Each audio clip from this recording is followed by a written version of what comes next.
நம்மளை பெற்றெடுத்தவங்க யார்? நம்ம அம்மா அப்பா. அவங்கள பெற்றெடுத்தது யார்?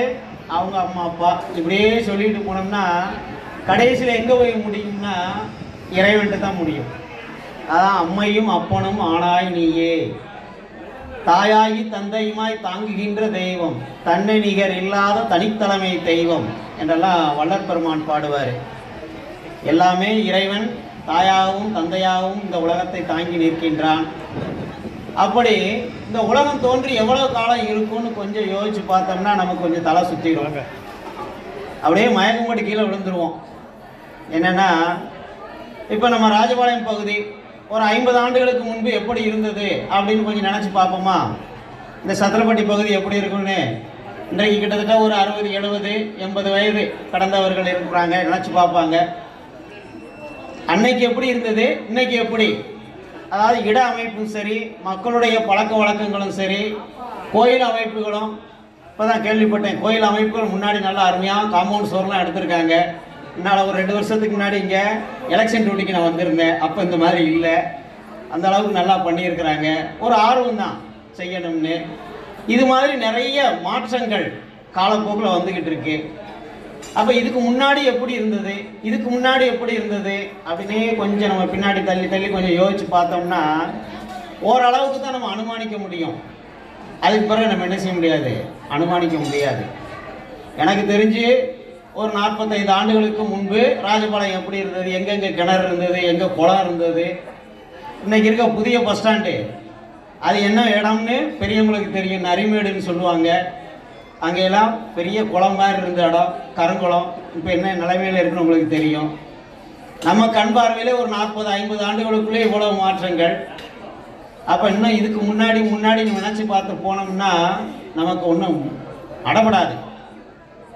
அப்படி இந்த பூமி தோன்றி எவ்வளவு காலம் ஆயிடுச்சுன்னு சொல்லி நம்ம யோசிச்சோம்னா கோடிக்கணக்கான வருஷம்னு சொல்கிறாங்க. விஞ்ஞானிகள் தன்னால் கிறுக்கு பிடிச்ச மாதிரி கிறுகிறுத்து போய் நிற்கிறாங்க. இந்த பூமி தோன்றி 500 கோடி ஆண்டுகள் ஆகுதுன்னு சொல்கிறாங்க. நம்ம ஒரு வருஷம், ஒரு 50 வருஷத்தை நினச்சி பார்க்க முடியல. அவங்க சொல்கிறது எவ்வளவு, 500 கோடி ஆண்டுகள். கோடி ஆண்டுகள் என்னென்னு தெரியாது. ஆனால் இதெல்லாம் நம்ம நம்புவோமா? ஆனால் விஞ்ஞானி சொன்னால் நம்பித்தான் ஆகும். இதே இது புராணத்தில் சொன்னால் என்னத்தையோ பொய் சொல்கிறாங்க, அவன் பாட்டுக்கு நல்லா உண்டைக்கட்டியை தின்னுட்டு பொங்கலையும் தின்னு போட்டு பொய் சொல்லிட்டு நடக்காங்க, இதுதான் அவனுக்கு வேலை அப்படிம்பாங்க. ஆனால் இதே இது ஒரு விஞ்ஞானி சொன்னால் அவன் சரியாக தான் சொல்லுவான், படித்தவையா, அவன் என்ன தப்பாக சொல்லுவான் அப்படின்னு அதை மட்டும் ஏற்றுக்குவோம். ஆனால் இந்த விஞ்ஞானிகளுக்கு நம்ம ஆன்மீகவாதிகள் இருக்கோம் பாருங்க, விஞ்ஞானிகள் ரொம்ப நன்றி சொல்ல கடமைப்பட்டிருக்கோம். என்னென்னா, நம்ம புராணங்களில் நிறைய விஷயம் சொல்லியிருக்கிறாங்க. ஆனால் எல்லாமே விஞ்ஞான செய்தி. இந்த விஞ்ஞானிகள் ஒவ்வொன்றையும் கண்டுபிடிச்சு ஆமாம் இது உண்மைதான், நம்ம முன்னோர்கள் சொன்னது சரிதான் அப்படின்னு சொல்கிறாங்க. இப்போ அதில் ஒன்று இப்போ நான் சொல்கிறேன், இப்போ நடந்துக்கிட்டு இருக்க உண்மையை வச்சு சொல்கிறேன். மாதம் சிவராத்திரி வருது. அதே நேரத்தில் மகா சிவராத்திரி ரொம்ப சிறப்பாக நம்ம கொண்டாடுறோம். விழானாலே தூங்காமல் விழிச்சிருந்து கொண்டாடுறது தான் விழா. தமிழில் சொல்லுவாங்க விழித்திருந்து, அதான் அந்த விழி, அதுதான் விழா அப்படின்னு வந்திருக்குன்னு சொல்லுவாங்க. எத்தனையோ விழாக்கள் நம்ம கொண்டாடுறோம். அதுலேயும் இந்த இது சிவராத்திரி விழாவை மட்டும் ரொம்ப சிறப்பாக ஏன் கொண்டாடுறோம், விழிச்சிருந்து ஏன் கொண்டாடுறோம் அப்படின்னாலே அதில் ஒரு நுட்பம் இருக்குது. என்னென்னா, இந்த நாளில் இது விஞ்ஞானிகள் சொல்கிற உண்மை. நம்ம ஆன்மீகவாதிகள் எல்லாம் அனுபவத்தில் கண்டுபிடிச்சி சொல்லி வச்சுருக்கிறாங்க. அவங்க சொன்னால் நமக்கு கண்ணுக்கு நேரம் காட்டு, இதெல்லாம் நடக்கிறதா அப்படின்னு அவங்க எதிர்த்து பேசுவோம். ஆனால் விஞ்ஞானி சொன்னால் அமைதியா ஆமையா சரிதான் அப்படின்னு கேட்டுட்டு போயிடுவோம். அப்படித்தான் விஞ்ஞானிகள் இன்னைக்கு கண்டறிந்து உண்மையை சொல்கிறாங்க. என்னென்னா, இன்றைய நாளில் இந்த பிரபஞ்சம் இருக்குதல்லவா, இந்த பிரபஞ்சத்தில் எவ்வளவு கோள்கள் இருக்குது, எவ்வளவு நட்சத்திரங்கள் இருக்குன்னு ஏதாவது நம்ம எண்ணி பார்க்க முடியுமா? கோடிக்கணக்கில் எண்ணிறந்த. அதை என்ன சொல்கிறாங்கன்னா, இந்த பிரபஞ்சத்தில் அதை இன்னைக்கு பால்வீதி மண்டலம்ங்கிறான், மில்கி வேங்கிறான், கேலக்சிங்கிறான், விஞ்ஞானத்தில் என்னென்னமோ சொல்லிட்டு போகிறாங்க. ஆனால் நம்முடைய மெஞ்ஞானத்தில் திருவாசகத்தில் மாணிக்க வாசகர் ரொம்ப அருமையாக சொல்லியிருக்கார். பார் பதம் அண்டம் அனைத்துமாய் முளைத்து பறந்ததோர் படரொளி பரப்பேங்கிறாரு. பார் பதம் அண்டம், அண்டமெல்லாம் கடந்துங்கிறாரு. இன்னைக்கு அதைத்தான் விஞ்ஞானிகள் சொல்றான். அண்டம் கடந்த பொருள் ஆனந்த வெள்ள பொருள்னு சொல்லி தேவாரத்துல எல்லாம் பாடி வச்சிருக்கிறாங்க. இப்ப அண்டம் கடந்த பொருள்னா கோடானு கோடி அண்டங்கள் இருக்கின்றனங்கிறாங்க. அதுல எவ்வளவு விண்மீன்கள் இருக்குது அப்படின்னா எண்ண முடியாது. சரி, அது ஒரு பக்கம் இருக்கட்டும். விண்மீன்களை எண்ண முடியல, உயிர்களை எண்ண முடியுமா? ஒரு எறும்பு புத்துல எவ்வளவு எறும்பு இருக்குன்னு எண்ணியா சொல்ல முடியுமா? நம்ம சொல்ல முடியாது. அப்படித்தான் ஆன்மாக்கள். இப்போ இந்த கோயிலில் இங்கே ஒரு 250 தலைக்கட்டு மக்கள் வந்திருக்கீங்க, நிறைய இருக்கிறீங்க, ஆனந்தமாக இருக்கு. சாமி ரொம்ப சந்தோஷப்படுவார். நம்ம வாரிசுகள்லாம் நம்மளை வணங்க வந்திருக்காங்க, நமக்கு நல்லா சிறப்பு செய்து அபிஷேகம் பண்ணி நம்ம அலங்காரம் பண்ணி பார்க்க ஆசைப்பட்டு வந்திருக்காங்கன்ட்டு சாமி அப்படியே கொழுந்து இருப்பார். அதுக்காகத்தான் நம்ம என்ன செய்கிறோம்? பல வேலைகள் எங்கெங்கே இருந்தாலும் இங்கே வந்து குலதெய்வத்தை நம்ம வணங்க வர்றோம். இந்த குலதெய்வங்கிறது எப்படி உருவானதுங்கிறதையும் இந்த சிவராத்திரிக்கு என்ன தொடர்பு, அதான் இன்னைக்கு நம்ம கொஞ்சம் சிந்திக்க இருக்கிற விஷயம்.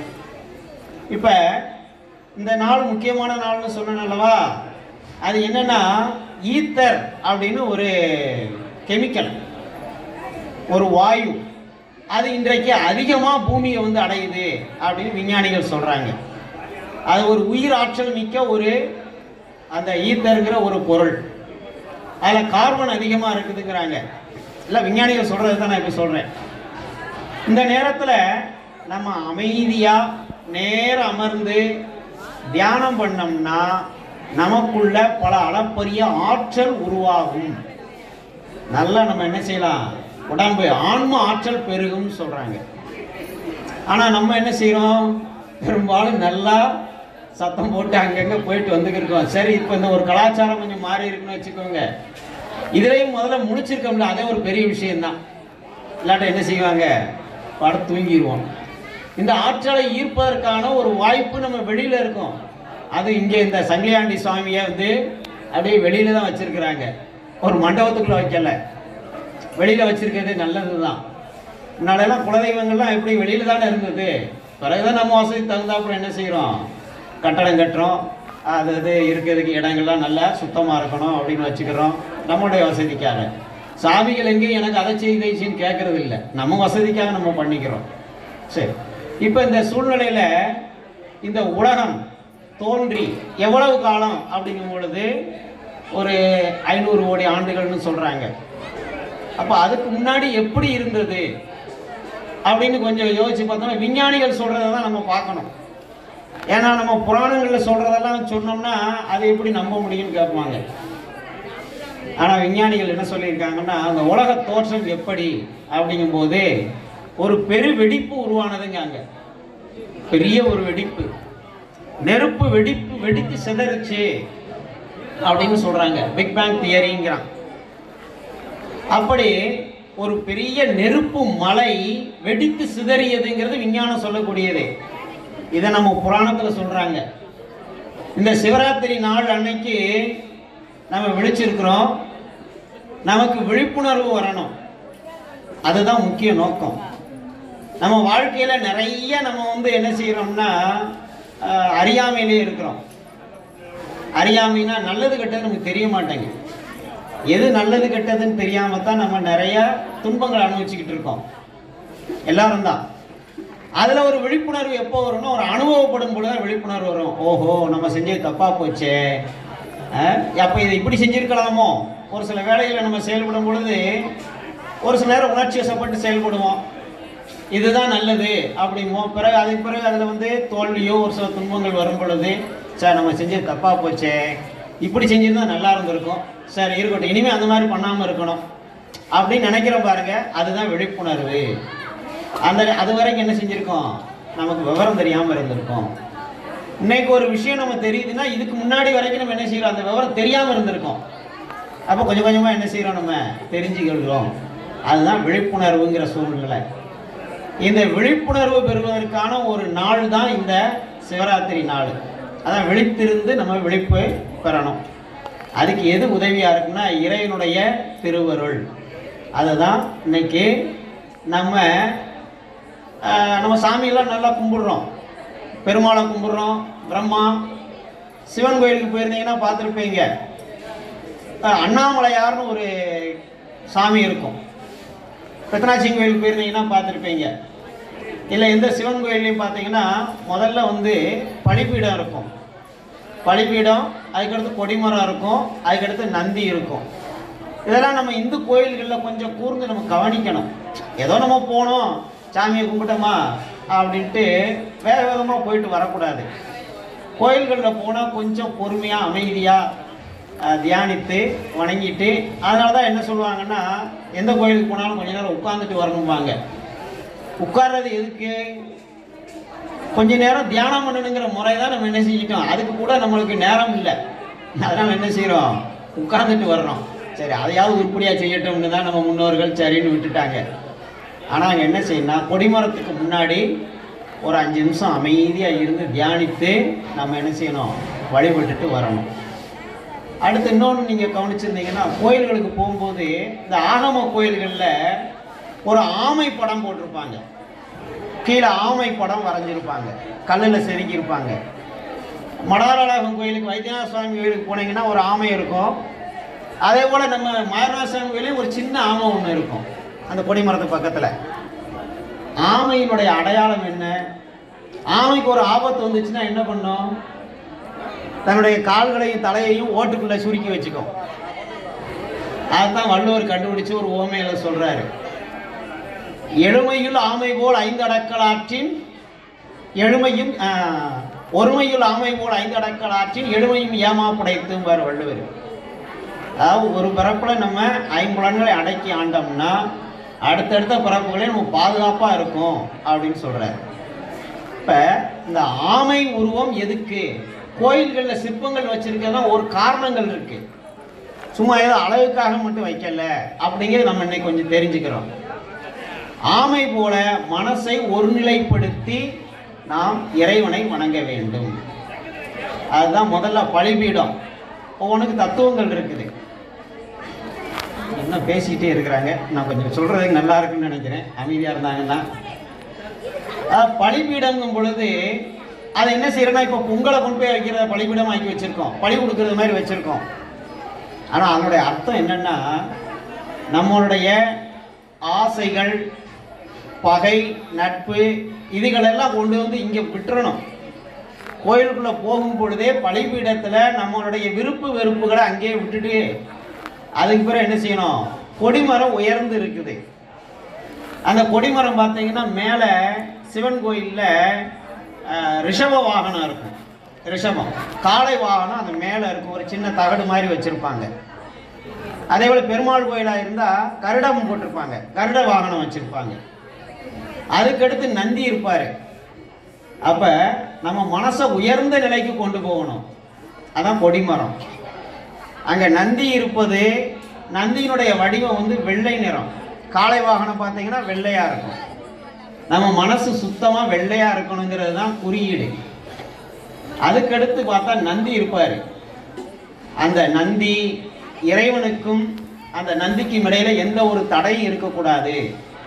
அப்படியே நந்தி நிலையில் இருந்து நாம் இறைவனை வழிபட வேண்டும் அப்படிங்கிறதான் குறிப்பாக சொல்லி வச்சிருக்கிறாங்க.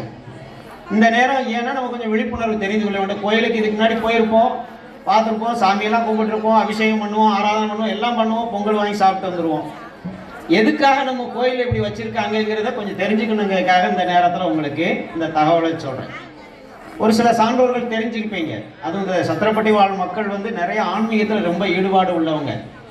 எனக்கு பல ஆண்டுகளாக தெரியும் உள்ள நண்பர்கள். அதே நேரத்தில் தொண்டு உள்ளத்திலேயும் நல்லா சிறந்து விளங்குகின்றார்கள். எங்களுடைய மன்றம் சேக்கலார் மன்றத்திற்கு இங்கே அழகுராஜ் ஐயா அவர்கள் நிறைய நன்கொடையெல்லாம் கொடுத்துருக்காங்க. அவங்களுடைய வாரிசுகளும் இப்போ தர்றாங்க. அதே போல் இந்த ஊரில் பால்கடின்னு ஒரு ஐயா இருக்கிறாங்க, வள்ளலார் தர்மசாலை வச்சு ரொம்ப அருமையாக நடத்துகிறாங்க. அதெல்லாம் வந்து அந்த ஆதரவு இல்லாத மக்களுக்காக உணவு வழங்குவது, அதில் பல நன்மைகளும் தீமைகளும். பலரும் ஒரு மாதிரி பேசுவாங்க, எதையுமே காதில் வாங்காமல் அவர் வாட்டுக்கு அந்த தொண்டு செஞ்சுக்கிட்டே இருக்காரு பாருங்க, அதுதான் பெரிய விஷயம். அது மாதிரி நம்ம இந்த கோவில்களில் வர்றத ஒரு சில காரணங்களை நாம் தெரிந்து கொண்டு வழிபட்டால் கொஞ்சம் நல்லா இருக்குங்கிறதுனால இந்த நேரம் இதை சொல்கிறேன். இப்போ இந்த உலகம் தோன்றி பல கோடி ஆண்டுகள் ஆகுது அப்படின்னு சொன்னோம். அப்படி பல கோடி ஆண்டுகள் ஆனது முன்னாடி நம்ம இது சொல்ல அண்ணாமலை இந்த நெருப்பு பிழம்பா இருந்து வெடிச்சு சிதறியது அப்படிங்கிறது விஞ்ஞானிகள் சொல்லக்கூடியது. இதில் நம்ம புராணத்தில் என்ன சொல்கிறாங்கன்னா, ஒரு காலத்தில் இந்த அண்ட சராசரங்கள் அனைத்தும் அடங்கி ஒடுங்கி போய் இருக்குது. எல்லாம் ஒரு காலத்தில் பிறப்பு இல்லாமல் அமைதியாக கிடக்கும் ஆன்மாக்கள். ஆன்மாக்கள் எவ்வளவுன்னா சொல்ல முடியாது. அதான் சொன்னேன்ல, எறும்பு புத்தில் எத்தனை உயிர் இருக்குது, எத்தனை எறும்பு இருக்குது நம்மளால் எண்ண முடியுமா? அவ்வளவு எண்ணிறந்த அளவிட முடியாத ஆன்மாக்கள் நிறைய இருக்குது இந்த பிரபஞ்சத்தில். அப்படி இந்த ஆன்மாக்கள் பிறந்து பிறந்து ஒரு பிறப்பா ரெண்டு பிறப்பா, அதான் சொல்லுவாங்க, பட்டினத்தார் பாடுவார், ஒரு புளிய மரத்தில் இருக்க இலையில கூட எண்ணிடலாம், நாம் எடுத்த பிறப்பை எண்ணவே முடியாது. கங்கை கரையினுடைய மணலை கூட எண்ணிடலாம், ஆனால் இந்த ஆன்மா எடுத்த பிறப்பை எண்ணவே முடியாது.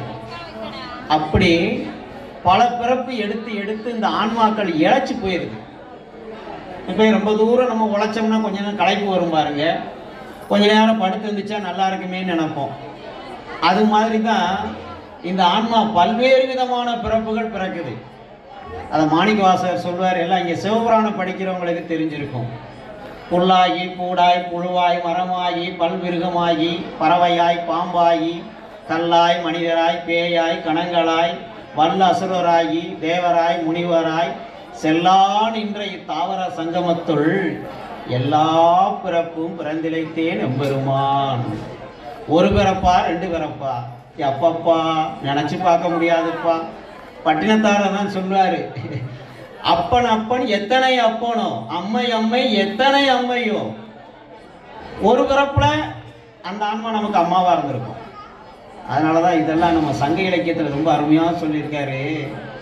கணியன் பூங்குன்றனார்னு ஒரு புலவர், யாதும் ஊரே யாவரும் கேளீர்னு ஒரு வரி, அதெல்லாம் நீங்கள் படிச்சிருப்பீங்க, கேள்விப்பட்டிருப்பீங்க. படிக்கிற காலத்தில் கூட அந்த பாட்டு இருந்திருக்கும். யாதும் ஊரே யாவரும் கேளீர் தீதும் நன்றும் பிரதரவாரா நோதலும் தனிகளும் அவற்றோர் அண்ணன், அப்படியே ஒரு 13 வரி வரும். அதில் சொல்லுவார், யாதும் ஊரே யாவரும் கேளீர் அப்படின்னா எல்லா ஊரும் நம்ம ஊர், எல்லாரும் நமக்கு சொந்தக்காரங்க. அது எப்படி? அமெரிக்காவில் பிறந்தவன் நமக்கு சொந்தக்காரன்னா எப்படி? எப்பயோ பிறந்திருக்கான். சம்மந்தம் இல்லாமல் எதுவுமே நடக்காது இந்த உலகத்தில். எல்லாத்துக்கும் காரண காரியம் உண்டு. காரணமின்றி காரியம் இல்லை. இதான் சைவ சித்தாந்தத்துடைய அடிப்படை கொள்கை. காரணம் இல்லாமல் எதுவுமே நடக்காது. இப்போ இந்த கோயிலை நான் சொற்பொழிவு பண்ணணும், இந்த நேரம் பண்ணணும்னு இறைவன் நிர்ணயித்திருக்கான். அதனால வந்திருக்கேன். இவ்வளவு பக்கத்தில் இருந்து இத்தனை வருஷம் இருந்து விழாக்கள் கொண்டாடி இருக்கீங்க, நான் வர முடியலையே. இறைவனுடைய சித்தம். அவன் அருளாலே அவன்தாள் வணங்கி, சிவன் அவன் என் சிந்தையில் நின்ற அதனால் அவன் அருளாலே அவன்தாள் வணங்கி. அந்த நிலையில் எல்லாம் இறைவனுடைய சித்தப்படி தான் எல்லாம். அதையும் சொல்லுவாங்க, இது ஞானசம்பந்தர் ரொம்ப அருமையாக சொல்லுவார், மூத்தவனாய் உலகுக்கு முந்தினானே. இப்போ இந்த தத்துவத்துக்குள்ள கருத்து, இந்த உலகத்துக்கே இந்த பிரபஞ்சத்துக்கே முத மூத்தவனாக இருக்கிறது யாருன்னா சிவன் தான். அவன் தான் மூத்தவன். மற்றவங்கள்லாம் அதுக்கு பிறகுதான். மூத்தவனாய் உலகுக்கு முந்தினானே முறைமையாய் எல்லாம் படைக்கின்றானே. இறைவன் படைப்பது ஒரு முறை வச்சு தான் படைக்கிறான். அவன் இஷ்டத்துக்கு படைக்க மாட்டான். என்ன முறை வச்சு படைக்கிறான் அப்படின்னா, இந்த ஆன்மாக்கள் ஈட்டிய வினைகளின் அடிப்படையில் படைக்கின்றான். வேற ஒன்றும் இல்லை. இதெல்லாம் ரொம்ப சைவ சித்தாந்தம். பார்த்தா நீங்கள் சித்தாந்தம் பெருசு என்னமோ ஒன்றும் புரியாதுன்னு நினைக்க வேண்டாம். எளிமையான விஷயம்தான். இப்போ நம்ம எவ்வளோ சம்பாதிச்சிருக்கோமோ அதுக்கு தக்கன நம்ம கையில் இருக்க காசுக்கு தக்கன பொருள் வாங்கலாம். ஜவுளி கடைக்கு போகிறோம், ஒரு 500 ரூபா இருக்குன்னா அதுக்கு தகுந்த போல் சேலை எடுத்துகிட்டு வருவோம். ஒரு 10,000 ரூபா இருக்குது, அதுக்கு தகுந்தா போல் சேலை, பட்டு சேலை. இன்னும் 1 லட்சம் ரூபா இருக்குது, அதுக்கு தகுந்தா போல் தங்க கிரீடங்கள், தங்க இதுகள்லாம் வச்சுற அது 1 லட்சம் ரூபாய்க்கு வாங்குறது சேலை. எல்லாமே சேலை தான், எல்லாம் ஒரு பொருள் தான். அவங்கவுங்க தகுதிக்கு தகுந்தாப்புல என்ன செஞ்சுக்கிறோம், பொருள்களை நம்ம வாங்கிக்கிறோம். அது மாதிரி நாம் ஈட்டி வைத்த புண்ணியங்கள் பாவங்களுக்கு தகுந்தாற் போல நமக்கு உடம்பு கிடைக்குது. எல்லாம் முறைமையாக தான் கொடுக்குறான். மனிதர்களில் நிறைய வேறுபாடு இருக்கு. ஒரு சிலர் ஊனமாக பிறக்கிறாங்க, ஒரு சில குறைபாடுகள், ஒரு சிலர் பார்த்தா முழுமையாக எல்லாம் நல்லா அழகாக இருக்கிறாங்க. இதுக்கெல்லாம் என்னன்னு காரணம் கேட்டால் இதுதான் நாம் ஈட்டி வைத்த வினைகள். முந்தின பிறப்புனா ஒரு பிறப்பு இல்லை, அதான் இப்போ சொன்னேன், கோடிக்கணக்கான பிறப்புகள், எத்தனையோ பிறப்புகள் எடுத்து அந்த பிறப்புகள் எல்லாம் நாம் செய்த வினைகள், பாவம் புண்ணியங்களும், அதுக்கு தகுந்தாற் போல தான் நமக்கு உடம்பு கிடைக்குது.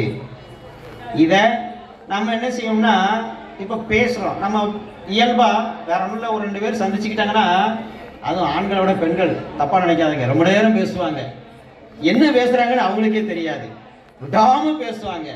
என்ன மிஞ்சி மிஞ்சி போன என்ன பேசுவீங்க, அர்த்தமுள்ளதாக இருக்குமா? இருக்காது. அடுத்த வீட்டு கதை, அந்த வீட்டில் இப்படி, இதைத்தான் பேசிக்கிட்டே இருப்பாங்க. அப்படி பேசும்பொழுது அவங்க பெருமையை சொல்லுவாங்களா? யோசிச்சுக்கோங்க, நான் சொல்ல மாட்டேன், உங்களுக்கே புரியும். பெருமையை சொல்லுவோமா? ஏன் அவளை பார்த்தியாடி, அவன் மகன் இழுத்துட்டு ஓடிட்டா, தெரியாதா உனக்கு? இங்கே தான் முதுகில் என்ன ஒட்டியிருக்குன்னு தெரியாது, அடுத்தவன் முதுகை பார்த்து நல்லா சொல்லிக்கிட்டு. இப்படி பேசினால என்ன ஆகுதுன்னா, நல்லா புரிஞ்சுக்கோங்க, நான் வந்து சைவ சித்தாந்தத்தை சொன்ன உண்மையை தான் சொல்கிறேன், நானா சொல்லலை. நம்ம 3 விதமான நிலைகளில் வினைகளை ஈட்டுகிறோம். மனம், மொழி, மெய்களால். மனத்தால் நம்ம நினைக்கிறதே ஒரு வினை தான், பாவம் தான். தவறாக நினைச்சா அது பாவம், அவன் நல்லா இருக்குன்னு நினைச்சா அது புண்ணியம், வேற ஒன்றும் இல்லை. இதெல்லாம் நம்ம சம்பாதிக்கிற சொத்துக்கள், இந்த ஆன்மா சம்பாதிக்கிறது. நம்ம உடம்பால உழைச்சி சம்பாதிக்கிறோம், ஆனால் அது இந்த உலகத்தோட விட்டுட்டு போயிடுவோம். தூக்கிட்டு போக முடியுமா? இப்போதான் செய்தியில் கூட போட்டாங்க, ஜெயலலிதா அம்மா எவ்வளவு நகை, எவ்வளவு கிலோ, ஏதாவது கொண்டு போச்சா? எப்போ காலமானாங்கன்னே கண்டுபிடிக்க முடியலையே. ஏதோ சொன்னாங்க, சரி அந்த தான் இறந்த தேதின்னு நம்ம நினச்சிக்கிட்டோம். ஒரு சின்ன சல்லி காசு ஒன்று கொண்டு போக முடியாது. அங்கே கொண்டு போகிறது எதுன்னா பாவ புண்ணியம் மட்டும்தான், பைசாலாம் பின்னாடி வராது. அங்கே போய் லஞ்சம் கொடுத்து வேற எதுவும் வாங்கிக்கலான்னா அது கதை நடக்காது. ஏன்னா அவன் யாரு, எல்லாம் கடந்த பொருள். அப்படிப்பட்டவர்கிட்ட போய் நம்ம போய் பேரம் பேச முடியுமா? சரி, இதுக்கு சொல்ல வந்தேன், மனம், மொழி, மெய்களால். மனதால ஒருத்தரை பற்றி நம்ம கிண்டல் அடித்து பேசணும்னா இது நம்ம பாவ கணக்கில் சேர்ந்துக்கிட்டே இருக்கும், எல்லாம் கணக்கு வச்சிருப்பாரு. இதையும் திருநாவுக்கரசர் ஒரு பாடலில் ரொம்ப அருமையாக சொல்லுவார். என்னன்னா, அழுது காமுற்று அரற்றுகின்றாரையும் பொழுது போக்கி புறக்கணிப்பாரையும். வீண் பொழுது பேசி பேசி நம்ம பொழுது கழிக்கிறோம். எல்லாருடைய கணக்கை சரியா எழுதி வச்சுக்கிட்டே இருப்பார் பெருமான். அதான் சொல்றாரு, எழுதும் கீழ்கணக்கு இன்னம் பரிசனை. தேவார பாடல்ல ஒன்று சொல்றாரு. அதனால நம்ம என்ன பண்ணாலும் சரி, மனசுல நினைச்சாலும் சரி, மனசுல நினைக்கிறது என்னாகும், வாயில பேச்சா வரும். அதான் மனம், மொழி பேச்சாக வெளிப்படுகிறது. அந்த பேச்சா வெளிப்படும் பொழுது நல்ல வார்த்தையா, இனிய வார்த்தைகளா சொன்னோம்னா நமக்கு புண்ணியம், வேற ஒன்றும் இல்லை. ஒருத்தவங்க ரொம்ப மன வேதனையோட, குடும்பத்தில் ஏதோ பிரச்சனை, மனக்கலக்கத்தோட உங்ககிட்ட வந்து, ஏக்கா இந்த மாதிரிக்கா எனக்கு என்னக்கா செய்ய அப்படின்னு வருத்தப்படுறான்னா, அப்படியாடி, ஐயோ பாவம், நீ மட்டுமா கஷ்டப்படுற, எல்லாருக்கும் பிரச்சனை இருக்கு, ஒன்றும் கவலைப்படாத, விடு, கொஞ்ச நாள் சரியா போயிடும், என் வீட்டில் பாரு, இந்த அந்த வீட்டில் பாரு அப்படின்னு சொல்லி ஆறுதல் சொல்லும் பொழுது அது உங்களுக்கு புண்ணியம் சேருது. அதை விட்டு போட்டு, அப்படியா நீ என்ன பாவம் பண்ணியோ இந்த பாடு வர்ற அப்படின்னா என்ன ஆகும்? அவ்வளவுதான், நமக்கு அது பாவமாக சேரும். ஏன்னா அதை கேட்குற மனசு ஒரு ஆறுதலுக்காக வந்து சொல்ல வந்தேன், சண்டாளி பாதவத்தி மனசை இன்னும் எரியிற தீயில எண்ணெயை ஊற்றி தொலைக்காளே, மனசு நினைக்குமா நினைக்காதா? அதுக்கு தான் இதுவும் ஒரு விதத்தில் பாவ புண்ணியங்கள் தான். நல்ல இனிய வார்த்தைகளை சொல்லுங்க, அது உங்களுக்கு புண்ணியமாக வந்து சேரும். இதுக்கு எதுவும் செலவு பண்ண வேண்டியதில்லை, யார்ட்டையா போய் வாங்கி கொண்டு கொடுக்கணுமா? அதையும் திருமந்திரத்தில் திருமூலர் ரொம்ப அருமையாக சொல்லுவார். யாவர்க்குமாம் இறைவருக்கு ஒரு பச்சிலை. யாருக்காவது நீங்கள் நல்லது செய்ய நினச்சிங்கன்னா, இறைவனை நீங்கள் சாமி கும்பிட போனீங்கன்னா ஏதாவது ஒரு பச்சலை, ஒரு வில்வமோ ஒரு துளசியோ அருகம்புல்லோ எடுத்து போட்டு வணங்கினா போதும். அப்படி இல்லைன்னா பசுமாடு இருக்கு, அதுக்கு ஒரு தீனி, ஒரு சின்ன கட்டு, ஆதிக்கிற கட்டு கொடுங்க, அது புண்ணியம். அடுத்து சொல்றாரு, நீங்க சாப்பிடும் போது ஒரு கைப்பிடி சோறு காக்காய்க்கோ எதுக்கோ வச்சுட்டு வாங்க, அது புண்ணியம். இந்த மூணுமே உன்னால செய்ய முடியலையா? சாமிக்கு பச்சளையும் போட முடியாது, நேரம் இல்லை, எனக்கு ஓடிக்கிட்டே இருக்கேன், என் ஓட்டம் அப்படி இருக்கு, என் தொழில் விட்டுரு. அதே நேரத்தில் பசுவுக்கு என்னால் கொடுக்க முடியல, விட்டுரு. சாப்பிடும்போது ஒரு கைப்பிடி சோறு கொண்டு வைக்க முடியல, பரவாயில்ல. உன்னை தேடி ஒருத்தன் ஆறுதலாக கேட்டு வர்றான் பாரு, அவனுக்கு இனிய வார்த்தைகளை சொல்லு. அதுக்கு எதுவும் செலவாக போகுதா? இல்லை யார்ட்டையும் போய் வாங்கிட்டு வந்து கொடுக்க போகிறீங்களா? அதை கொடுக்கறனால மட்டும் எதுவும் குறைஞ்சி போக போகுதா? மேலும் மேலும் கூடும், அதான் புண்ணியம் கூடுது. இதுதான் மொழிகளால் நாம் ஈட்டுகின்ற சொத்து. முதல்ல மனசால நினைச்சாலும் அதுக்கும் ஒரு பலன் உண்டு, வாயினால பேசுறதுலையும் பலன் உண்டு.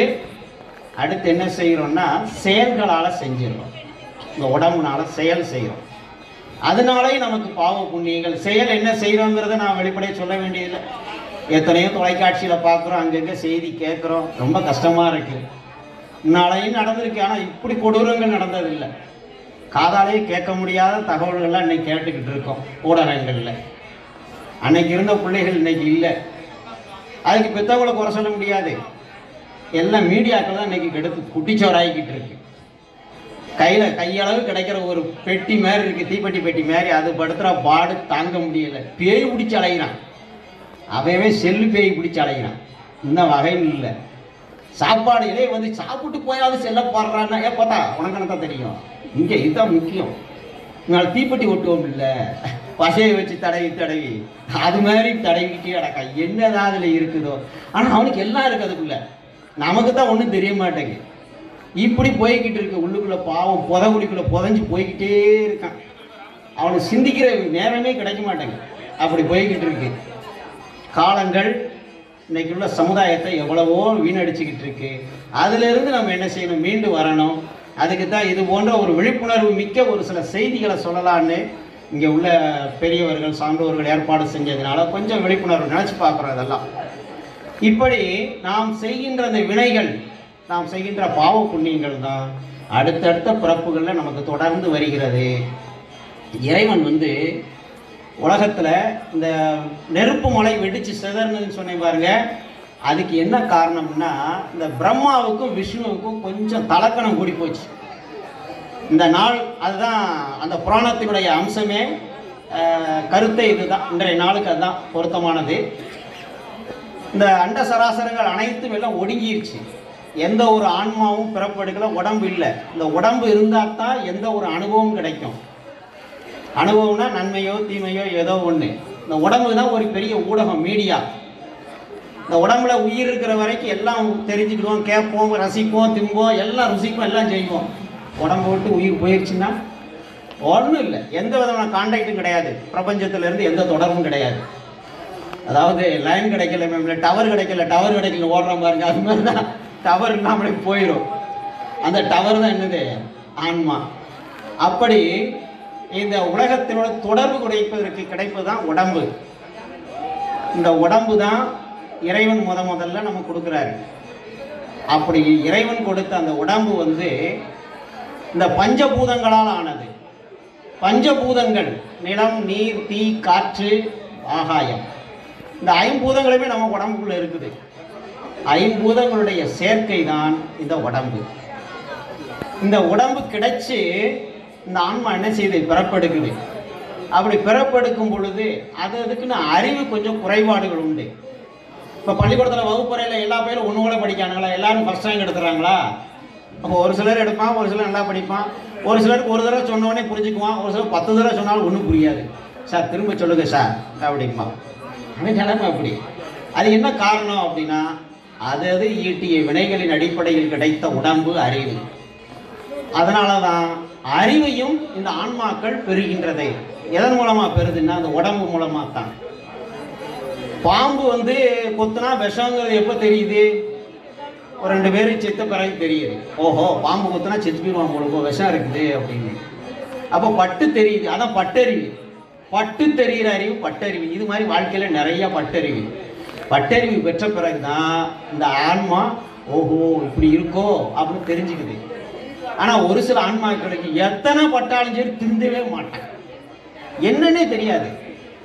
அது சும்மா ஏதோ எனக்கு துன்பம் வந்தது அவ்வளோ விடு அப்படின்ட்டு அலட்சியமாக போட்டு போயிடுவான். அப்படிப்பட்டவனை தான் நம்ம பள்ளிக்கூடத்தில் இந்த என்ன சொன்னாலும் தண்டனை கொடுத்தாலும் திருந்தாத விட சேட்டக்கார பையனை ஒதுக்கி வச்சுருவோம். அப்படித்தான் பெருமான் என்ன செய்வார், இந்த சேட்டக்கார பையன் என்ன சொன்னாலும் திருந்த மாட்டேங்கிறான், எவ்வளோ தண்டனை கொடுத்தாலும் திருந்த மாட்டேங்கிறான், அறிவு வர மாட்டேங்குன்னு சொல்லி உடம்பே கொடுக்காம பிறப்பே எடுக்க விடாம அப்படியே ஒரு கல் மாதிரி போட்டுருவார். ஆயிரக்கணக்கான ஆண்டுகளாக பிறப்பு உடம்பு கிடைக்காம நிறைய ஆன்மாக்கள் தவிக்குது. இப்ப இந்த உடம்பு கிடைக்காத ஆன்மாக்கள் இந்த இந்த பிரபஞ்சத்துல நிறைய கிடைக்கு, கோடிக்கணக்கில். இப்ப நம்ம சாகுறோம்னா எல்லாருக்கும் பயம் வருதா இல்லையா? ஒரு சின்ன எறும்பு கூட பக்கத்துல நீங்க ஒரு குச்சியை வச்சு அதை நசுக்குது மாதிரி கொண்டு போங்க, அது என்ன செய்யும்? பதறி அடிச்சு ஓடும், துடிக்கும். ஏன் எறும்பு கூட அந்த உடம்பு அதுக்கு கிடைச்ச உடம்பை இழக்கிறதுக்கு பயப்படுது. நம்மளும் அப்படித்தான். இந்த உலகத்திலேயே ரொம்ப கொடுமையான ஒரு ரணம்னா மரணம் தான். அதனால நம்ம முன்னோர்கள் சொல்லி வச்சிருக்காங்க, மாரணம். மாரணம் தான் மரணம்னு வந்துருச்சு. அதாவது சொல்லுவோம்ல, அடிபட்டுருச்சுன்னா அப்பா உயிர் போறது மாதிரி வலிக்கிறா, உயிர் போறது மாதிரி வலிக்குதுன்னா அப்ப உயிர் போறதான் பெரிய கொடுமையான ஒரு வலி. ஏன் இந்த உடம்பை இழக்கிறதுக்கு துடிக்கிறோம்னா, இப்போ போயிட்டோம்னா இந்த உடம்பை இழந்துட்டோம்னா அடுத்து எப்போ கிடைக்குமோ தெரியாது. அதனாலதான் அந்த கிடைச்ச உடம்பை இழக்கிறதுக்கு நம்ம பயப்படணும். ஏன்னா அடுத்து உடம்பு பெருமான் கொடுத்தா தான் போச்சு. நம்ம வினைகளுக்கு தகுந்தாற் போல உடம்பு கிடைச்சா தான். உடம்பு கிடைக்கலன்னா அனுபவப்பட முடியாது, அனுபவப்படலாம் அந்த ஆன்மா அறிவு பெற முடியாது. இப்படி நிறைய விஷயங்களை நம்ம சிந்திக்க வேண்டிய இருக்குது. அப்படி முதல்ல இந்த பிரபஞ்சத்தில் ஒவ்வொரு ஆன்மாக்களுக்கும் இறைவன் முதல்ல நுண்ணுடம்பை கொடுத்தார். நுண்ணுடம்பு, அந்த உடம்பு கண்ணுக்கு தெரியாது. இப்போ அந்த நுண்ணுடம்புங்கிறத நம்ம இன்னைக்கு பேய் பிசாசுன்னு சொல்லிக்கிட்டு அலைகிறோம். ஒரு சில இதை மட்டும், ஒரு சிலர் கண்ணுக்கு மட்டும்தான் அந்த பேய் பிசாசெல்லாம் தெரியும், எல்லாரும் கண்ணுக்கு தெரியாது. அது இந்த முனியாண்டி சாமி அங்கே தெரிஞ்சார் இங்கே தெரிஞ்சாரும்பாங்க, அது எல்லாருக்கும் தெரியாது. ஒரு சிலர் கண்ணுக்கு அது தெரியும். அது என்ன அப்படின்னா, அது நுண்ணுடம்பு. அந்த உடம்பு வெளியில் இது பஞ்சபூதங்களால் ஆனது கிடையாது, இறைவன் கொடுத்த கொடுத்த உடம்பு. அதுக்கு வடிவமே கிடையாது, எந்த வடிவத்தினாலும் அது போய் அமைந்து கொள்ளும். இப்போ ஒரு எறும்புக்குள்ளே போய் அந்த ஆன்மா போச்சுன்னா அந்த எறும்பு வடிவத்துக்கு தகுந்தாற் கூட ஆகிடும்.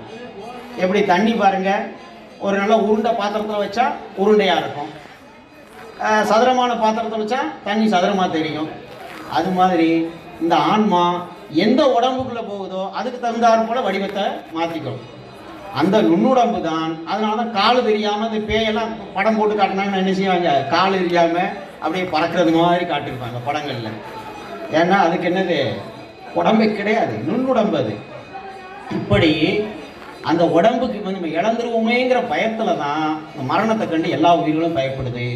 இந்த உலகத்தில் பிரபஞ்சத்தில் முதல்ல நமக்கு கிடைச்ச உடம்பு இறைவன் கொடுத்தது.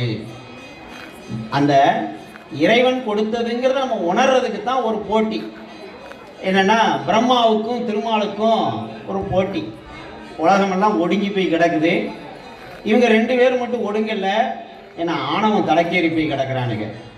என்னென்னா பிரம்மா கேட்டார், ஏய் நீ பெரிய என்ன காத்துக்கிட்டு இருந்தா போல பெரிய ஆளா, நான் தான் படைச்சி விடுறேன், உன் தொழில் நடக்கிறதுக்கு காரணமே நான் படைக்கிறதுனால தான், நான் தான் பெரியவன் அப்படின்னு பிரம்மா சொல்கிறாரு.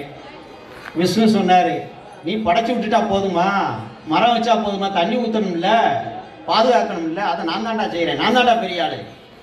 பிரம்மாவுக்கு விஷ்ணுவுக்கு போட்டி, வாய் தகராறு ஊற்றி கடைசியில் அடிதடியில் இறங்கிட்டாங்க. மனுஷங்கள் அப்படித்தானே இருக்கும், வாய் தகராறு ஆரம்பித்து கடைசியில் அடிதடியில் போய் முடியும். அது மாதிரி பிரம்மாவும் விஷ்ணுவும் பெரிய பெரிய தெய்வங்கள், 2 பேரும் நான் பெருசா நீ பெருசான்னு அடிமுடி சண்டை ஓட ஆரம்பிக்கும் போது அண்ட சராசரங்களாக கிடுகிட்டு நடுங்குது. பெருமான் பார்த்தாரு, இவனுங்களுக்கு அறிவு ஏதாவது புகட்டணுமே, இப்படி ஆணவம் பிடிச்சி அலைகிறானுங்களே, இவனுக்கு 2 பேரும் அடிச்சுக்கிட்டாங்கன்னா என்ன ஆகுறது நிலைமை அப்படின்னு 2 பேருக்கு நடுவில் ஒரு பெரிய வெடி சத்தத்தோடு ஒரு பெரிய நெருப்பு மலை உருவாச்சு. அந்த நெருப்பு மலை உருவான உடனே ஒரு அசரீரி வாக்கா ஒரு சத்தம் மட்டும் கேட்குது. சரீரம்னா உடம்பு, அசரீர்னா உடம்பு இல்லாமல் சத்தம் மட்டும் வருது. அந்த சத்தம் சொல்லுது, ஏய் நீங்கள் நான் பெருசு நீ பெருசுன்னு சொல்லிக்கிட்டு இருக்கீங்க, இப்போ உங்கள் 2 பேருக்கு நடுவில் ஒன்று உருவாயிருக்கு பாரு, இது எங்கேருந்து உருவாகி ஆரம்பித்து வருது, எங்கே போய் முடியுதுன்னு கண்டுபிடிங்க. யார் கண்டுபிடிக்கிறீங்களோ அவங்க தான் பெரிய ஆள் அப்படின்னு சத்தம் மட்டும் வந்துச்சு. இவங்க 2 பேருக்கும் பதறிட்டானுங்க. என்னடா நம்ம சண்டை விட்டு கிடந்தோம், நமக்கு இடையில நம்ம தான் பெரிய ஆள், இவன் தான் பெரிய ஆளுன்னு கிடந்தோம், நம்ம 2 பேருக்கு இடையில புதுசாக ஒன்று உருவாயிருச்சே, இது என்னது அப்படின்னு கொஞ்சம் இவங்க யோசிக்க ஆரம்பித்தாங்க. இருந்தாலும் பிரம்மா வந்து கல்வி செருக்கு, அவருக்கு படிப்பு, ஏன்னா கலைமகளை வச்சிருக்காருல்ல நாவல, பிரம்மாவுக்கு வந்து கலைமகள் இருக்கா. நம்ம திருமாலுக்கு மகாவிஷ்ணுவுக்கு யார் இருக்கா? செல்வம், மகாலட்சுமி இருக்கிறா, செல்வத்துக்கு அதிபதி. உடனே அவர் என்ன செஞ்சாரு? பன்றி வாகனம் எடுத்து பாதாளத்துக்குள்ள நான் தோண்டி தோண்டி உள்ள போய் கண்டுபிடிக்க போறேன்னு அவர் போறாரு. பிரம்மா அன்ன வாகனம் எடுத்து ஆகாயத்தை நோக்கி பிரபஞ்சத்தை நோக்கி போய்கிட்டே இருக்காரு. எவ்வளவு காலம்னு இல்லை, கோடிக்கணக்கான ஆண்டுகளாக பறந்து போய்கிட்டே இருக்காங்க. இவர் பாதாளத்துக்குள்ள போய்கிட்டே இருக்காரு, கண்டுபிடிக்கவே முடியல. பிறகு விஷ்ணு பார்த்தாரு, மகாவிஷ்ணு, அப்பா நம்மளால் கண்டுபிடிக்க முடியலையா, நான் உண்மையை ஒத்துக்கிறேன், நான் என்னால் கண்டுபிடிக்க முடியலைன்னு சொல்லி அவர் மன்னிப்பு கேட்டார். நீ தான் என் பெரிய ஆள், நாங்கள் பெரிய ஆள் கிடையாது அப்படின்னு வந்துட்டார், உண்மையை ஒத்துக்கிட்டார். பிரம்மா வந்து பொய் சொன்னார். அப்படியே போயிட்டு வரும்போது மேலே இருந்து தாளம்பூ அங்கேருந்து வந்துக்கிட்டு இருக்கு. தாளம்பூட்ட பேசினார் பிரம்மா, எப்பா தாளம்பூவே, நம்ம 2 பேருக்கும் ஒரு சின்ன ஒப்பந்தம். நான் வந்து உன்னுடைய முடியை பார்த்து, நீ எங்கேருந்து வரேன்னு கேட்டால் அந்த சிவபெருமானுடைய தலையிலிருந்து வந்துக்கிட்டு இருக்கேன் அப்படின்னு அது சொல்லுது. அப்போ சிவபெருமானுடைய தலைமுடியை நான் பார்த்துட்டேன், அங்கேருந்து தான் தாளம்பூ எடுத்துகிட்டு வரேன்னு நீ சொல்லு, நான் சொல்லுவேன், நீ சரின்னு ஆமான்னு சொல்லிடு அப்படின்னு சொல்லி இவங்களுக்குள்ள ஒப்பந்தம் போட்டாங்க. தாளம்பூ சொல்லிச்சு, ஐயையோ இந்த இதுக்கு ஒப்பந்தத்துக்கெல்லாம் நான் ஒத்து வர மாட்டேன், சிவன் என்னை அவ்வளோதான் எரிச்சிருவார் நெற்றிக்கண்ணாலேயே, நெருப்பு குழம்பு அவர் அப்படிங்கவும் என்னாச்சு இந்த மாதிரி. இருந்தாலும் போய் சொல்லித்தான் ஆகணும்னு கட்டாயப்படுத்தி கொண்டு வந்தார். நான் பார்த்துட்டேன், முடிய பார்த்துட்டேன்னாரு. பெருமானுக்கு தெரியாமலா? உடனே தான் சபிச்சிட்டாரு, போடா உனக்கு எங்கேயும் கோயிலும் கிடையாது, தாளம்பூவை இறைவனுடைய திருமணிலையில் பயன்படுத்தவும் கூடாது பூஜைக்கு அப்படின்னு சபிச்சிட்டாரு. இப்போ பிரம்மாவும் விஷ்ணுவும் தவறை உணர்ந்தார்கள், தாங்கள் செஞ்சது தப்புன்னு விழிப்புணர்வு அடைந்தார்கள். இவங்களுக்கு விழிப்புணர்வு கொடுத்த பிறகு அந்த நெருப்பு பிளம்பு வெடித்து சிதறியது. அப்படி வெடித்து சிதறினது தான் நம்ம இந்தியாவில் 12 இடங்களில் துண்டு துண்டாக விழுந்தது. அதுதான் 12 ஜோதிர்லிங்கங்கள். ஜோதினா நெருப்பு, ஒளி. ஜோதிலிங்கங்களாக ஆங்காங்கு போய் சிதறி அங்கே சிவலிங்கங்கள் உருவானது, சுயம்புலிங்கங்களாக. அப்படி இருக்கிற 12 ஜோதிர்லிங்கங்களில் தமிழ்நாடு தவப்பயன் செய்ததுனால ராமேஸ்வரம் ஒரு ஜோதிலிங்கங்களில் 12 ஜோதிலிங்கங்களில் ராமேஸ்வரம் ஒன்று. அதனால தான் ராமன் வழிபட்டு அந்த பாவத்தை போக்கி கொண்டான். அங்கே ராவணனை கொன்ற பிரமகத்தி தோஷம் நீங்குவதற்காக ராமன் சிவலிங்கத்தை பூஜித்த இடம் ராமேஸ்வரம். இன்னைக்குத்தான் ராமேஸ்வரத்தில் இந்த 10 நாள் திருவிழா கொண்டாட்டம். இன்னைக்கு வந்து 10வது நாள் திருவிழா. வேற எங்கேயுமே சிவராத்திரி என்று திருவிழா கிடையாது, வேற வேற மாதங்களில் இருக்கும். ஆனால் ராமேஸ்வரத்தில் மட்டும், அந்த கோவிலில் மட்டும் இன்னைக்குத்தான் இந்த திருவிழாவினுடைய நிறைவு விழா. ஏன்னா அந்த நெருப்பு சிதறின இடம் ராமேஸ்வரம். இறைவன் வெடித்து சிதறியது 12 ஜோதிர்லிங்கங்களாக ஆங்காங்கு. இதற்காக நமக்கு அருள் புரிவதற்காக ஆங்காங்கு இறைவன் அங்கே வடிவம் கொண்டு அங்கே அமர்ந்து கொண்டான். இது வந்து புராணம் சொல்லக்கூடிய செய்தி. இந்த புராணத்தில் பார்த்தீங்கன்னா இன்னும் நிறைய நுட்பங்கள் இருக்கு. பெரும்பாலும் இந்த கல்வி செருக்கு இருக்கு பாருங்க, படித்தவன் தலக்கணம் அதிகமாக இருக்கும். ஆமாம், என் மண்டை கொஞ்சம் கனமாக தான் இருக்குது, படித்ததுனால மட்டும் இல்லை, ஆணவத்தாலையும் கனமாக இருக்குது. கல்வி செருக்கு அதிகமாக இருக்கும். செல்வச்செருக்கு இதைத்தான் இங்கே மறைமுகமாக சொல்லி வச்சிருக்கு. காசு இருக்கிறவன் தைரியமாக ரொம்ப வேகமாக பேசுவான், எல்லாரையும் அடிமைப்படுத்துவான், கொடுமைப்படுத்துவான், எல்லாம் நடக்கும். அது வந்து செல்வச்செருக்கு, திமிரு. கல்வி செருக்கும் அப்படித்தான் போகும். அதில் செல்வச்செருக்கு கூட ஓரளவு அடங்கிடும். ஏன்னா ஒரு சில நேரம் உண்மையை உணரும் போது, அப்பா என்ன இருந்து என்ன செய்ய பாரு, ஒருத்தன் செத்து போனால் கையிலேருந்து ஒன்றும் கொண்டு போகல அப்படின்னு ஒரு உணர்வு வரும்போது என்ன செஞ்சிருவான், அந்த ஆணவம் கூட அடங்கிடும். அப்படித்தான் நம்ம பெருமாள் என்ன செஞ்சாரு, நான் வந்து என்னால் இனிமேல் முடியாதியா, தோல்வியை ஒப்புக்கிறேன்னு வந்துட்டாரு. ஆனால் அந்த கல்வி செருக்கு இருக்கு பாருங்க, என்னை விட மிஞ்சினே இந்த உலகத்தில் எவன் இருக்கான் பார்ப்போம், இப்படித்தான் சிந்திச்சுக்கிட்டே இருப்பான். கடைசியில் போய் ஒன்றுமில்லாமல் போயிடுவான், சாபத்துக்கு ஆளாவான் அப்படிப்பட்டவன். அதனால தான் பிரம்மா சாபத்துக்கு ஆளானார். கல்வி செருக்கு என்பது இப்படி போய்கிட்டே இருக்கும். இதைத்தான் மாணிக்க வாசகர் திருவாசகத்தை ரொம்ப அருமையாக சொல்வார். கல்வி என்னும் பல்கடற் பிழைத்தும் செல்வம் என்னும் அல்லலில் பிழைத்தும் பார். செல்வம்ங்கிறது துன்பம். செல்வம் கூட கூட கூட மனசுல நிம்மதி இருக்குன்னு நினைக்கிறீங்களா? தூங்கவே மாட்டாங்க. பாவமா இருக்கும் அவங்கள பார்த்து. பல நோய் வந்துடும். எப்பா இவ்வளோ சொத்தை எப்படியா நம்ம கட்டி காத்திருக்கோம், நம்ம பிள்ளை எப்படி இருப்பானோ தெரியாது, இந்த கவலையே அவங்கள பாதி கொண்டுகிட்டு இருக்கும். சம்பாதிச்சோமா கடமையை முடிச்சுட்டு கடைசி நமக்கு நட்பு யாரு? நமக்கு உறவு. அற்றுப்பற்றின்றி யாரையும் இல்லவர்க்கு உற்ற நற்றுணையாவான். யாரும் எனக்கு கிடையாதுப்பா, நீதான்ப்பா. இது வரைக்கும் வாழ்ந்துட்டேன், அனுபவப்பட்டுட்டேன், பிள்ளைகளை பெத்தாச்சு வளர்த்தாச்சு, எல்லாம் அவங்களுக்கு நம்ம கடமையை முடிச்சிட்டோம். இனிமே நம்மளுடைய கடமை யாரு? நம்மளுடைய தாய் தந்தையர் யார்? இறைவன் தான். அந்த நிலைக்கு மனம் பக்குவப்பட்டு விட்டால் நிம்மதியா தூங்கலாம், நிம்மதியா வாழலாம். என்கிட்ட சந்திச்ச ஒரு நேரத்து இன்னைக்கு காலையில் தான் சிவராத்திரிக்கு நாங்கள் சேகலார் மன்றத்திலேருந்து ஒரு இதுக்கு போயிருந்தோம். அரசு மருத்துவமனையில் போய் அங்கே உள்ள நோயாளிகளுக்கெல்லாம் ஒரு சில பொருள்கள்லாம் கொடுக்கும். அங்கே ஒரு பெரியவர் எல்லாம் ஆன்மீகத்தில் ஈடுபடுறவர் தான் சொல்கிறாரு, ஐயா என்னன்னே தெரியல, தூக்கமே வரமாட்டேங்கய்யா, ஒரு மாசமா ரொம்ப புரண்டு படுக்கிறேன், 2 மணி 3 மணி எப்போ தூக்கம் வருதுன்னு எனக்கு தெரியல அப்படிங்கிறாரு பெரியவர். என்ன செய்ய, என்னங்கய்யா பிரச்சனை? கவலைனா ஏன்யா பாரத்தை நீங்க சுமந்துக்கிட்டு இருக்கீங்க, தூக்கி அவன்கிட்ட போடுங்கய்யா. நீ தூக்கி சுமந்தனா நீ தான் அதனுடைய வேதனை அனுபவிக்கணும், பொறுப்பு அவன்கிட்ட போட்டுரு. அதான் முடியலையே. முடியல ஏன்? நம்ம பயிற்சி எடுக்கலை. எதுவுமே உடனே நம்ம மாறிட முடியாது. இப்போ நிறைய விளையாட்டு வீரர்கள் ஓடுறாங்க, பரிசு பெறுறாங்க, தங்கப்பதக்கம். எப்படி? பல வருஷமா அவன் என்ன செஞ்சிருப்பான், ஓடி ஓடி பயிற்சி எடுத்திருப்பான். அந்த விளையாட்டில் பயிற்சி எடுக்காம திடீர்னு ஒருத்தர் வெற்றி பெற முடியாது. அதனால ஆன்மீகம் நிறைய பேர் அப்படித்தான் நினைச்சுக்கிட்டு இருக்காங்க. ஆன்மீகம்ங்கிறது வயசான பிறகுதான் சாமியை கும்பிடணும், அது வரைக்கும் நம்ம ஆடு சுத்திட்டு ஆணவமும் அலையணும்னு நினைச்சுக்கிட்டு இருக்காங்க. தப்பு. சிறுசுல இருந்தே பழகினாத்தான் கடைசியில நமக்கு உறுதுணையாக இருக்கும். இறைவனை பழகுவது என்பது வயசான பிறகு அவனை பார்க்கக்கூடாது, யோசிக்கக்கூடாது. சிறுசுல இருந்தே நம்ம யாரு, நம்ம எங்க இருந்து வந்தோம், நமக்கும் இறைவனுக்கும் என்ன தொடர்பு, நம்ம எங்க போக போறோம் அடுத்து. இந்த உலகத்துல பிறப்பிற்கும் இறப்பிற்கும் நடுவில் நடக்கிறது நமக்கு தெரியும்.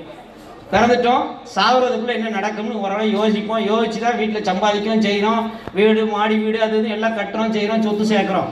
இது பிறப்புக்கும் இறப்புக்கும் இடையில, இறப்புக்கும் பிறப்புக்கும் இடையில என்ன நடக்க போகுதுன்னு தெரியாது. இறந்துட்டோம், அடுத்து மறுபடியும் பிறக்க போறோம். இந்த ஆன்மா எங்க இருக்கு, எப்படி போகுது, என்ன நிலைமையில இருக்கு, யாருக்கும் தெரியாது. இதை பற்றி சொன்னதுதான் பல்வேறு விதமான மதங்களும் ஒவ்வொன்றும் ஒவ்வொரு விதமா சொல்லி வச்சிருக்கு. ஒவ்வொரு மதமும் வித்தியாசப்படுது. அதுக்கு காரணம் என்ன? எல்லாருக்கும் ஒரே அனுபவம் இருக்காது. ஒரு விஷயம் ஒருத்தருடைய பார்வைக்கு ஒன்றா தெரியும், இன்னொருத்தருக்கு வேற ஒரு இது கோணத்தில் தெரியும். இப்போ சூரியனுடைய ஒளிக்கு எதிர்படுது, ஒரு கோணத்துல இருந்து பார்க்கும் பொழுது ஒரு கலர் தெரியும், 7 விதமான கலர் அப்படியே பிரிஞ்சு வருது அந்த சூரியன்ல இருந்து வரக்கூடிய கதிர்கள். அது மாதிரி ஒவ்வொருத்தருடைய பார்வையிலையும் ஒவ்வொரு விதமான கருத்து இருக்கும், ஒவ்வொரு விதமான அறிவு உடம்பு, அதற்கு தகுந்தாற் போல அனுபவம் கிடைக்கும். அதனால் எல்லாரும் எல்லா அனுபவம் பெற முடியாது.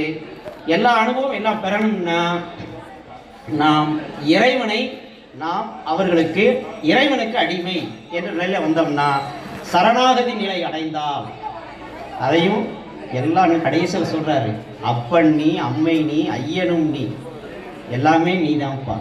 திருநாவுக்கரசர் ஒரு பாடல்ல இதெல்லாம் யாருக்குன்னா, சிறுசுல இருந்தே அந்த மனங்களை பழகிட்டோம்னா முதுமை வரும்பொழுது நம்ம நிம்மதியா இருக்கலாம். அப்பன் நீ, அம்மை நீ, ஐயனும் நீ, அன்புடைய மாமனும் ஆமியும் நீ, ஒப்புடைய மாதரும் ஒரு பொருளும் ஓர் உலகும் நீ, இப்பொன்னி துய்ப்பனவும் உய்ப்பனவும் தோற்றுவாய் நீ, துணையாய் என் நெஞ்சம் துறப்பிப்பாய் நீ, இப்பொன்னி இம்மணி நீ, இம்முத்தும் நீ, இறைவன் நீ, ஏறூர்ந்த செல்வன் நீயே, எல்லாமே நீதான்ப்பா. எனக்கு இருக்க உறவுகள் எல்லாமே நீதான். அந்த சரணாகதி நிலையை அடைந்தால், ஏன்னா நம்ம வந்தது அங்கேருந்து தான் வந்திருக்கோம். அடுத்து இந்த குலதெய்வ வழிபாட்டுக்கு இதுக்கு என்ன தொடர்புங்கிறத மட்டும் சுருக்கமாக சொல்லிடுறேன், நேரம் ஆகிக்கிட்டு இருக்கு. என்னன்னா, நம்ம அந்த உடம்பை கொடுத்தவங்க யாரு? நம்ம முன்னோர்கள். நம்ம முன்னோர்கள் இப்போ நம்ம தாயினுடைய வயிற்றில் நம்ம தான் பிறக்கணும்னு முடிவு செஞ்சது யாரு? இந்த அப்பா அம்மாவுக்கு தான் நம்ம குழந்தையா பிறப்போம்னு முடிவு செஞ்சது யாரு? நம்ம முடிவு பண்ணலை. நம்ம முடிவு பண்ணியிருந்தால் இந்நேரம் பெரிய பெரிய உலக கோடீஸ்வரனுக்கு போய் பிள்ளையா பிறந்திருப்போம். ஏன்னா நம்ம முடிவு பண்ணான். முடிவு பண்ணுறது யார்? அவர் முடிவு பண்ணுறாரு. அவர் முடிவு பண்ணாலும் இந்த உடம்பை கொடுத்தது யார்? நம்ம பெற்றோர்கள். இருவரும் தாயும் தந்தையும் இணைந்து நமக்கு இந்த உடம்பை உருவாக்கி கொடுத்தாங்க. இந்த உடம்புங்கிறது பஞ்சபூதங்களால் ஆனது. அடுத்து இந்த உடம்பை உருவாக்கி கொடுத்தவங்களுக்கு நம்ம நன்றி சொல்லணும். ஏன் அப்படின்னா இந்த உடம்பாலனா அந்த ஆன்மா என்ன செய்யுது? அனுபவப்படுது. இன்ப துன்பம் வாழ்க்கையில் அறிவு பெறுவது இந்த உடம்பால தான். உடம்பை கொடுத்தது பெற்றோர். அப்போ பெற்றோரை நம்ம என்ன செய்யணும்? தெய்வத்துக்கு அடுத்த நிலைமையில நம்ம வணங்கணும். இது இன்னைக்கு இருக்க பிள்ளைகளுக்கு தெரிய மாட்டேங்குது. ரொம்ப கஷ்டமா இருக்கு. பெற்றவங்களை எடுத்தெறிஞ்சு பேசுறாங்க. எல்லாம் அதுக்கு உண்டானது சினிமா படத்துலையும் சீரியல்லையும் எடுத்து காட்டுறான். திரும்ப திரும்ப போட்டு போட்டு காட்டுறான். காட்டும் போது அந்த பிள்ளைக்கு இதுதான் சரின்னு தெரியுது. இந்த உணர்வுகள்லாம் நல்ல பண்புகள்லாம் எங்கேருந்து வளரணும்? இந்த மாதிரி கூட்டங்களுக்கு போனால் தான் ஆன்மீக உணர்வு நம்ம பிள்ளைக்கு கொடுக்க தான் நம்மளாவது நம்மளுடைய அந்த இந்து மதத்துடைய தத்துவங்களை தெரிந்து கொண்டால் நம்ம பிள்ளைகளை நல்லபடியாக கொண்டு வரலாம். அந்த நிலையில் நமக்கு உடம்பை கொடுத்தவர்கள் நம் பெற்றோர்கள். இந்த உடம்புனால தான் இந்த ஆன்மா என்ன செய்கிறது? அனுபவப்படுகிறது. அப்போனா பெற்றோருக்கு நம்ம நன்றி செலுத்தணும். அவங்களுக்கு உயிர் உள்ள வரையிலும் அவர்களை கண்கலங்காமல் நம்ம பார்த்துக்கணும். அவங்க மனம் தளர்ந்த போது நாம் உறுதுணையாக இருக்கணும். அப்படிங்கிறத இன்றைய பிள்ளைகள் தெரிந்து கொள்ள வேண்டும். அப்படி இந்த உடம்பு கொடுத்த பெற்றோருக்கு அவங்களுக்கு உடம்பு கொடுத்தவங்க அவங்களுடைய பெற்றோர். இப்படியே போனோம்னா குலதெய்வத்தில் போய் நிற்கும். அந்த குலதெய்வ வழிபாடு ஆரம்பத்திலே இந்த ஆன்மாக்களுக்கு இறைவன் உடம்பை தந்தான் அல்லவா? அது மாதிரி இந்த உலகத்தில் வாழ்கிற நமக்கு உடம்பை தருகின்ற பெற்றோர்களை நாம் போற்ற வேண்டும். பெற்றோர்களுடைய தொடர்ச்சி போகிறது தான் குலதெய்வத்தில் போய் முடியும். அந்த குலதெய்வத்தை இன்றைய நாளில் நம்ம வழிபட வேண்டும். காரணம், நாம் அனுபவப்பட்டு அறிவு பெறுவதற்கு உறுதுணையாக இருப்பவர்கள் நம்முடைய பெற்றோர்கள், நம்முடைய அந்த பரம்பரை குலம். அதனால தான் எந்தெந்த ஊரில் இருந்தோ என்ன செய்கிறாங்க? தேடி வந்து குலதெய்வத்தை நம்ம வணங்கணும்னு இன்னைக்கு வர்றாங்க. அதுக்கு என்ன காரணம்? நாம் நன்றி கடன் செலுத்துகிறோம் பெற்றோர்களுக்கு. அப்படியே தொடர்ந்து நம்முடைய பரம்பரைக்கு அந்த நிலையில் நன்றி கடன் செலுத்தினா தான் நாம் அடுத்தடுத்த பிறப்பில் நல்லா இருப்போம். இதை வள்ளுவ பெருந்தகை திருவள்ளுவர் ரொம்ப அருமையாக ஒரு இடத்துல சொல்லியிருக்காரு. ஆனால் உரையாசிரியர்கள்லாம் வெவ்வேறு மாதிரி உரை எழுதியிருக்கிறாங்க. அடியனுக்கு தெரிந்த உரை இதுதான். என்னன்றி கொன்றார்க்கும் உய்வு உண்டாம், உய்வு இல்லை செய்நன்றி கொன்ற மகற்கு. அதாவது எல்லா விதமான உதவிகளையும் சொல்லிட்டே வராரு. கடைசியில் செய்நன்றி அப்படின்னு ஒன்று சொல்கிறாரு. அது என்னன்னா, நம்ம முன்னோர்கள் நமக்கு இந்த உடம்பை கொடுத்தது தான். அவங்களவே நம்ம துன்பப்படுத்தினோம்னா அந்த பாவத்துக்கு இணையானது உலகத்தில் எதுவும் கிடையாது. அதனால் பெற்றவங்களை நம்ம மதிக்கணும், வணங்கணும், அவங்களுக்கு உறுதுணையாக இருக்கணும். அந்த பெற்றவர்களுடைய தொடர்ச்சியாக குலதெய்வத்தை வழிபடுகின்றோம். அதனால் குலதெய்வம் என்பது நாம் அவசியம் வழிபட வேண்டிய ஒன்று. அதெல்லாம் தெரிஞ்சுதான் இங்கே வந்திருக்கிறீங்க. அதனால் இந்த உண்மையையும் தெரிந்து கொண்டு நீங்கள் உணர்ந்து வழிபட்டீங்கன்னா நிச்சயமாக நம்ம குலதெய்வத்தினுடைய அருள் நமக்கு பூரணமாக கிடைக்கும் என்பதற்காக இது மாதிரி ஒரு சொற்பொழிவை ஏற்பாடு செய்திருக்கின்றார்கள். இங்கே ஏற்பாடு செய்த இதுவரையிலும் பொறுமையாக கேட்டுக்கொண்டு இந்த செய்தியையும் உங்கள் மனசுக்குள்ளே வாங்கியிருப்பீங்க. வாழ்க்கையில் பல முறை அசை போட்டு பாருங்கள். நினச்சி பார்க்கும்போது நமக்கு மனசு நல்லா பதியும். அதன் பிறகு நம்முடைய எல்லாம் என்னால் தான் என் பிள்ளையை நான் தான் காப்பாற்றணும். ஐயோ அந்த பிள்ளை இப்படி இருக்கானே, கவலைப்படாது. பொறுப்பை இறைவன்கிட்ட போடுங்க, எல்லாமே சரியாயிரும். உலகத்தில் எதுக்குமே தீர்வு என்பதே இல்லாமல் இல்லை, தீர்வு உண்டு. அந்த தீர்வை நம்ம தூக்கிட்டோம்னா நம்ம அறிவு சிற்றறிவு, நமக்கு தீர்வு காண தெரியாது. இறைவன் முற்றறிவினன், அவன் பொறுப்பில் போடுங்க, எல்லா தீர்வையும் அவன் பார்த்துக்குவான். அந்த நிலையில் நாம் எல்லாம் வல்ல இறைவனாகிய அந்த பரம்பொருள், அதுவும் சிவன் தான். எத்தனையோ பல்வேறு விதமான எத்தனையோ தெய்வங்கள் இருந்தாலும் எல்லா தெய்வமும் சிவத்துள் தான் அடங்கும். யாதொரு தெய்வம் கண்டீர் அங்கே மாதொரு பாகனார் தான் வருவார். எந்த தெய்வத்தை கும்பிட்டாலும் கடைசியில் யார்கிட்ட வந்து நிற்கணும்? சிவன்கிட்ட தான். இதுவும் இது பற்றி பேசுகிறாலும் நிறையா போகும், வேண்டாம். சுருக்கமாகவே சொல்லி உண்டி இந்த நேரத்தில் இந்த ஒரு விழிப்புணர்வை பிரம்மாவுக்கும் விஷ்ணுவுக்கும் சிவன் விழிப்புணர்வை உண்டாக்கியது போன்று இங்கே இருக்கிற நமக்கு நாமே ஒரு சில சின்ன விழிப்புணர்வு, ஒரு பொறி, அதைத்தான் இங்கே இவ்வளவு நேரம் சொல்லியிருக்கிறேன். எனக்கு வாய்ப்பு கொடுத்து இவ்வளவு நேரம் பொறுமையாக கேட்டுக்கொண்டிருந்த அனைவருக்கும் இந்த சங்கிலியாண்டி பெருமானுடைய அருளும் முத்துமுடியாயிரம் அம்மனுடைய அருளும் அனைவருக்கும் பூரணமாக கிட்ட வேண்டும் என்று இறைவனை வேண்டிக் கொண்டு அனைவருக்கும் நன்றி கூறி விடைபெறுகின்றேன். நன்றி, வணக்கம்.